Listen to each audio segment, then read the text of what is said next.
Welcome to the Global Entrepreneur Stage. I'm going to take my seat because I have the immense pleasure to moderate two panels. We're going to hear stories about resilience, grit, perseverance, taking those bold leaps of faith.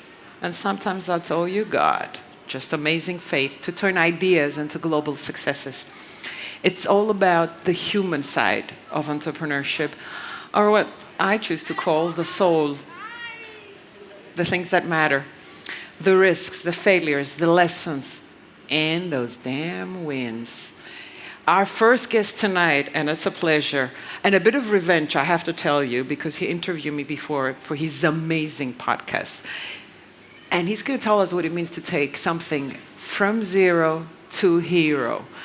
Literally building his company, not from a garage like the American story is, but from his parents' study while in debt.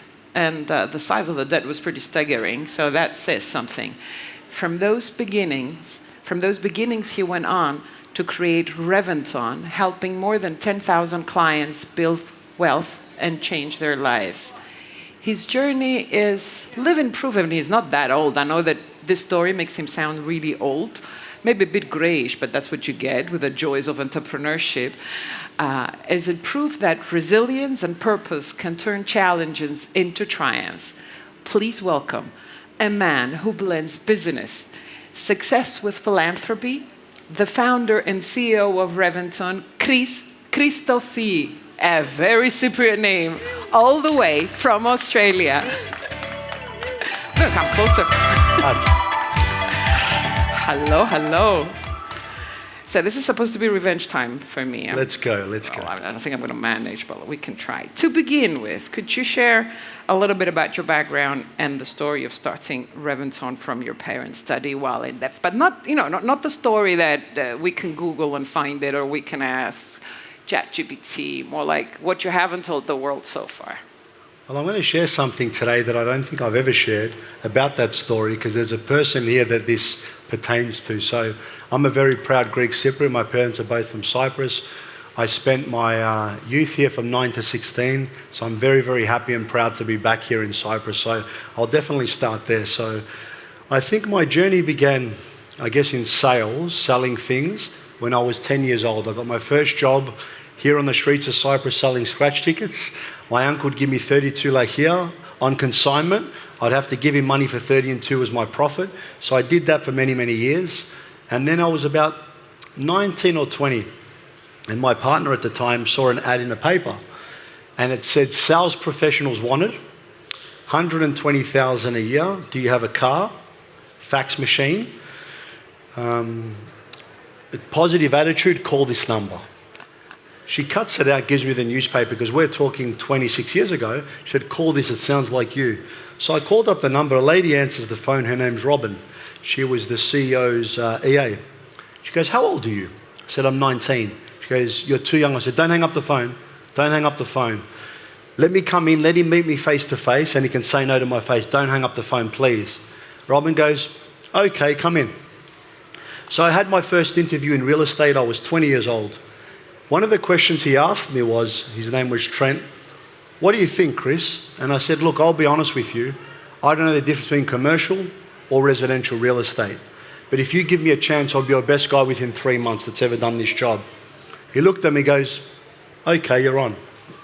Long story short, I sold 83 houses in my first year. I won Rookie of the Year.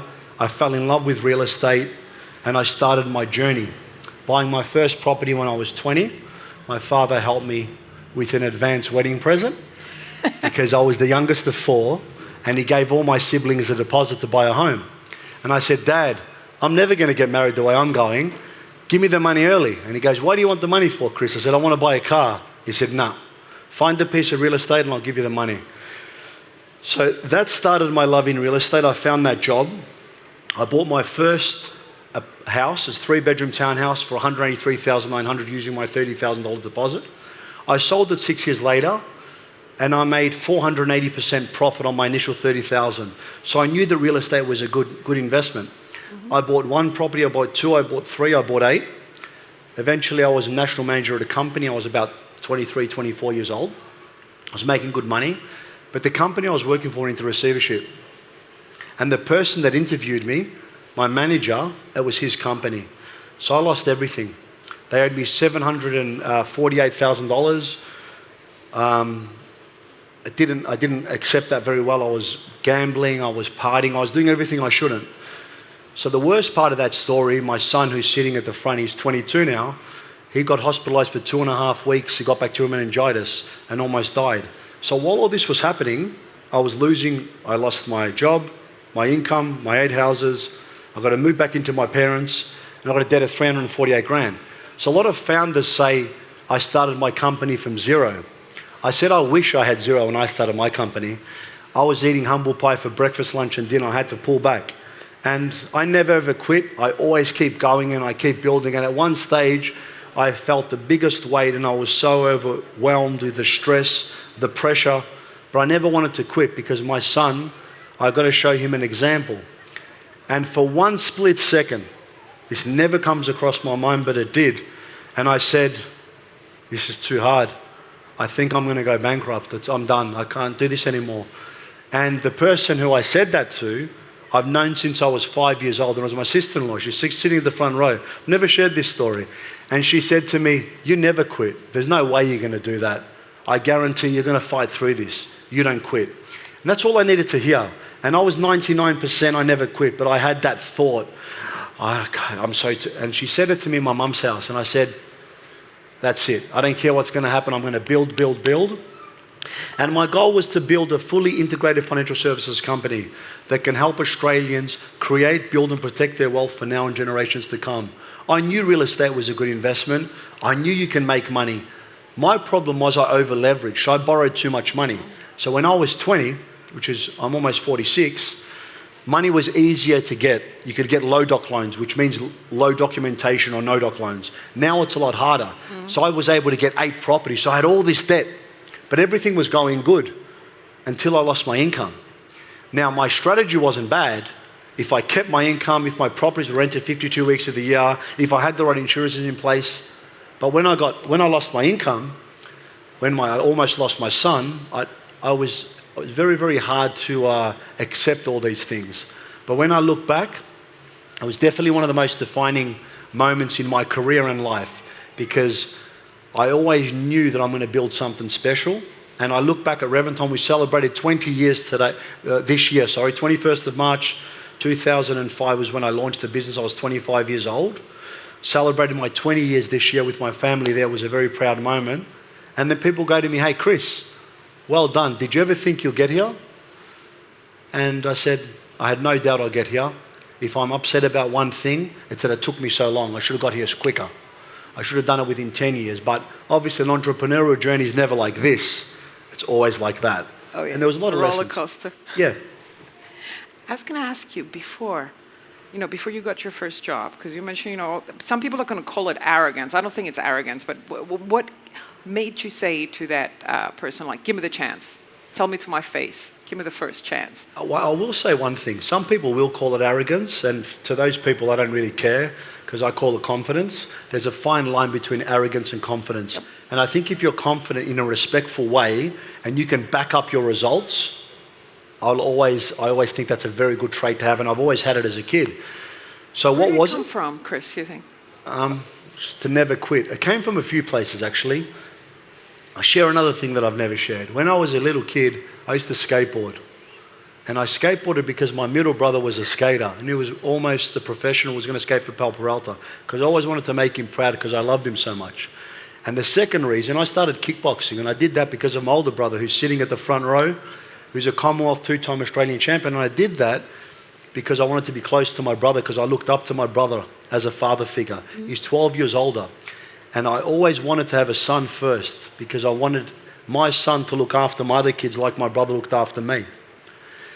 And my sons, then I've got 3 daughters now. So I always had role models to look up to, people that I wanted to be around. I've had a great family that supported me, but they never let me, they never fought my battles. They'd throw me in the ring and they'd say, go do it. And they'd make me be tough. I remember once I was skateboarding in the city and I had to acid drop, which is a pretty easy move. You just got to drop like that. It was as tall as my head. And I fell. I was a bit scared. So I fell, started bleeding in my knee. Zen goes, get back up, go. I fell, I hurt my elbow. He goes, if you don't land, you're not going home. And that's what he taught me. And I've got many stories with my older brother as well. If I've got an altercation with someone, he could pretty much sort it out like that, but he never would. He would make sure it's fair, and he would make sure that I had to do that.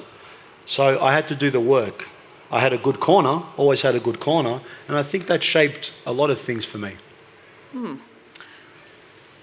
If you haven't mentioned it already, what was the biggest turning point in your career that shifted your path from survival to success? It doesn't have to be a business event. I think most of the time it's kind of like an internal shift, and then it kind of manifests into a reality shift. I've had about 5 key moments in my life which really take me back to that. The first one when I lost everything and almost lost my son. The second time was a business partnership that went bad. A guy ran off with 1.4 million that I had to cover. I was in court for 2.5 years. Somebody did something, cost me 550,000. And I've had a lot of setbacks in business, and recently, the last 3 years, I got divorced. All of these things were very, very pivotal times in my life, but they were probably the biggest lessons in my life. So I took on, when I had the worst personal circumstances, I sat in a room and I said, who do I need around me now? Who's going to get me out of this? I went to a psychologist. I need a good psychologist. I need a good spiritual person. I got reintroduced to my faith so I can go to church every week. What do I need to stay away from? I need to stay away from, well, I won't mention it all on stage, but a lot of things I had to stay away from. I used to gamble a lot. I don't gamble anymore. And as long as I show up every day at work, and some day I didn't want to show up, as long as I put on a smile and I go to work, I've got one mission: show up, go to work, show up, go to work. And I'll just keep improving off that. So there wasn't one real thing, but they were my best blessings. They were my best lessons. Those 4 things that happened to me, what shaped me to be a better human being, a better leader, a better father, better with my community. So each setback was by far the biggest blessing I've ever had in my life. Definitely builds character, and it's what they say: when you lose, don't lose the lesson. It's the most important thing. So is it motivation or discipline? I think discipline's everything. You can be the most motivated person in the world. Without discipline, it means nothing. Yeah, discipline is the most. For a few years, people used to call me crazy, my family especially. I used to wake up at 2:30 in the morning. I was at the office at 2:45 till 7 p.m., 5, 6, 7 days a week. And I did that because I loved it. I was working so hard because it's what I love to do. And I say to people, I'm like a retired businessman that does 80 to 100 hours a week. It's a passion. But now as I got older, and now as I'm, I guess, looking at things different, I never believe in balance. People say work-life balance. If you're an entrepreneur and you want to be successful, it's work-life choices. There's no such thing as balance. You need to accept it.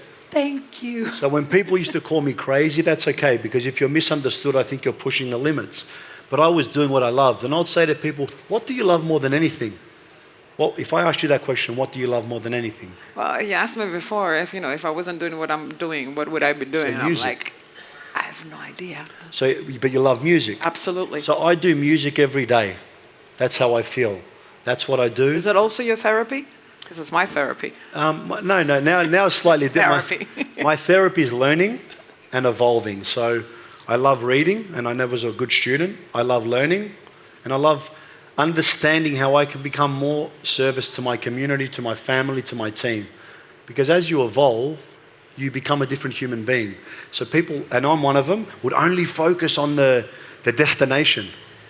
But it's not the destination that matters, I've learned.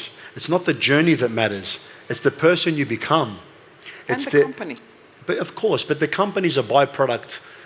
The company, I mean the people that are around you to help you. It's meaningless if you don't have the right company. What's the point of success if you're not going to have a good relationships with your family, with your team? Mm-hmm. And these are the things that I'm learning. I never had all these. I wasn't as, I guess, as wise as I am now. I'm learning this as I'm getting older because I have a thirst to learn. We mentioned being curious. One of the best traits an entrepreneur can have, other than working hard, is being curious. How can I become better, faster, more efficient? How can I keep improving? How can I become more of service? And that's what I'm trying to aspire to become more and more like as I get older. Thank you so much. I have a million questions here, so I'm going to be very fast because we're running out of time. Yep. But I'm really interested to know about your approach to risk today compared to when you started.